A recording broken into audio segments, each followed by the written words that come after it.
Welcome to the Jaguar King podcast. I'm your host, Armin. I talk everything Jaguars football, usually in tiers. So if you like the Jaguars or anything NFL related, please hit the subscribe button. Please hit the like button. It really helps my channel grow. Without further ado, in this week's episode, Jags fans, we're used to it by now.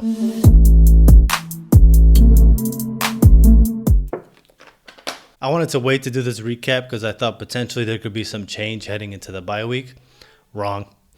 The only change heading into the bye week is my pant size from eating my pain away. So to get into this recap, let's start with Gardner Minshew. Reports came out before the game that if Gardner Minshew continued to struggle, that he would be benched.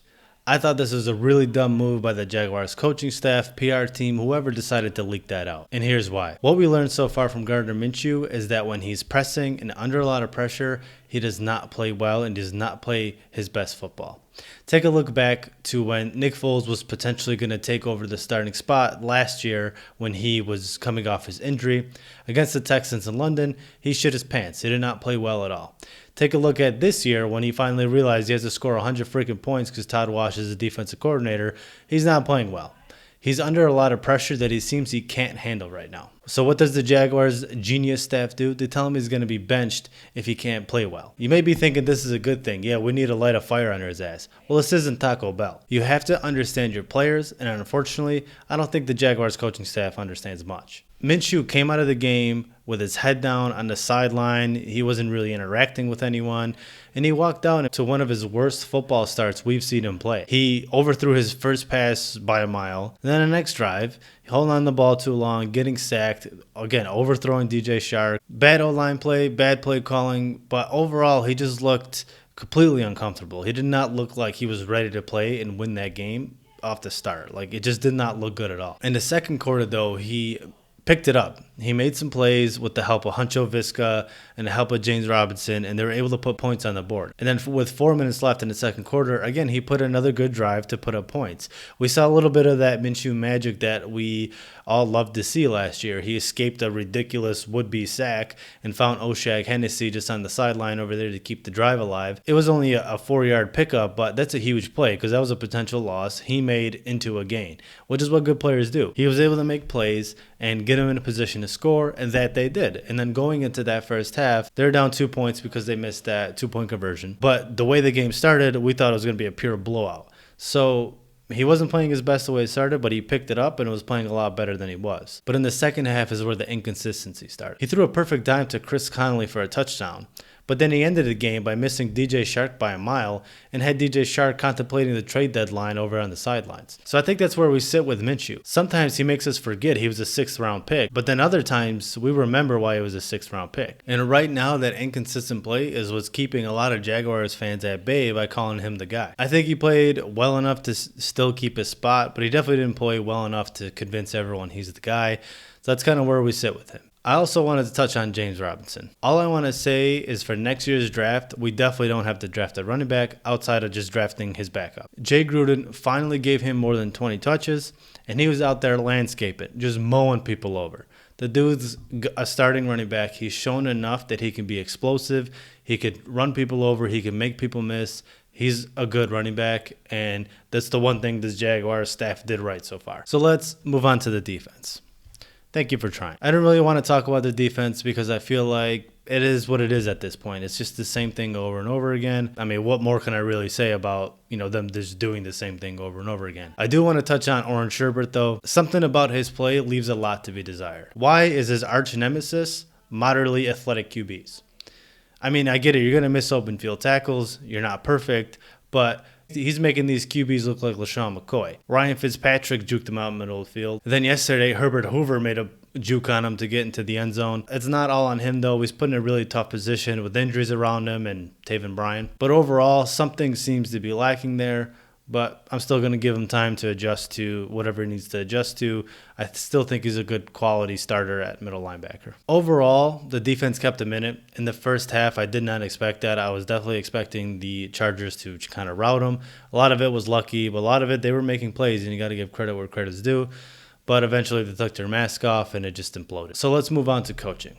I don't know about you, but to me, it looks like these Jaguar players do not want to play for this coaching staff. Could it be because the coaching staff goes out there and says, we're going to bench Minshew if he keeps struggling? And Minshew's just sitting there like, what about you, Doug? What about your struggles? And the defense getting smoked week in and week out, and Doug Marrone comes out and says, as long as I'm head coach, Todd Wash is safe. And the defense sitting there like, what about our safety, Doug? What about our safety? So the players can bust their ass and try their best to win, but then your job is safe when, shit's not going right. I don't know about that message, Doug. Speaking of Doug Marrone, in my preview, I wanted him to be aggressive. We went for it on 4th down multiple times.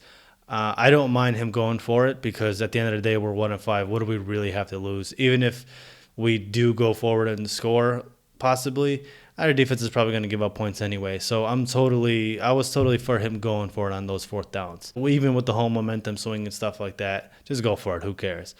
I don't like the play calls, though. Why run James Robinson off tackle? Why not just go up the middle for 1 yard? It's the whole, shortest distance to a point type thing is a straight line. So I don't really get that play call. And then the second one was that play action rollout with Minshew. That's a play where he cut the field in half. The defense read it right, and Minshew had nowhere to go with it. He literally could either, throw it to a cover James Robinson. I don't know who else was back there. He's probably cover 2. And then he had to just outrun a defensive back, which obviously is not going to happen. And he didn't make that first down. It was just a really questionable play call because you cut the field in half. You don't really give Minshew an option to look at a 3rd read or 4th read or possibly just run it for a first down. I don't mind him being aggressive and going for it, but those play calls, I don't know, sometimes they just get too fancy for whatever reason. Then also, why is D.D. Westbrook returning it? Not that he's not a good returner, but he hasn't took NFL hits all season. And we're 7 weeks into the season. And you have him back there kick returning it, ready to get absolutely destroyed. And that happened. And he lost the ball. And then worst of all for him, he got injured. He tore his ACL. And now potentially either trading him or him potentially as an NFL player going forward got totally screwed because he's back there running into a line of madmen and got absolutely plowed over. And it's unfortunate what happened to him. But again, why is he returning it? Keelan Cole has been returning kicks for us. And also we have Chris Claybrook, so we drafted to return for us. Yeah, he's had some drops and things back there as a kick returner.